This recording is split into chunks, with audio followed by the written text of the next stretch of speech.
দেখেন কচুর ভিতরে যোগ পাওয়া গেছে। এখন যেহেতু বর্ষাকাল আর এই কচুটা আনা হয়েছে সেই সকালে, আমি তো এত সময়টা কাটিনি, এটা আমার বাসার ভিতরে রেখে দিয়েছে। দেখতে পাচ্ছেন কী করতেছে?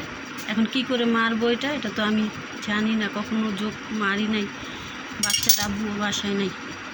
কে কীভাবে যোগকে মারে আমাকে একটু কমেন্টে জানাবেন।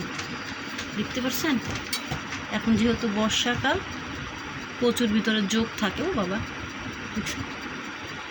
এটা তো সকাল থেকে এটা পানি পায় নাই, এটা কখন আসছে আমার বাসায় সেই সকালে, এ পর্যন্ত ফ্যানের বাচ্চা আছে, কচুটা শুকায় গেছে।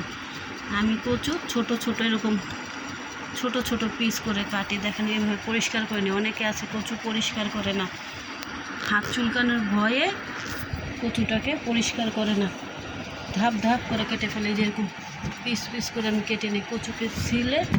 তারপরে কচুর ভিতর যোগ পাওয়া যায় এটা আমার জানা ছিল না।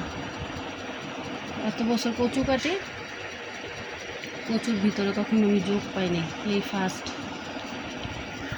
যোগকে কীভাবে মারা যায় সেটাও আমার জানা নেই। দেখছেন বাচ্চারা বাসায় নেই, ভালো তো লড়াচড়া দেন। কী করতেছে? এটা মনে পানি দিলে যেতে হয়ে যাবে। যাই, এটা মারার ব্যবস্থা করি। আল্লাহ মাফ।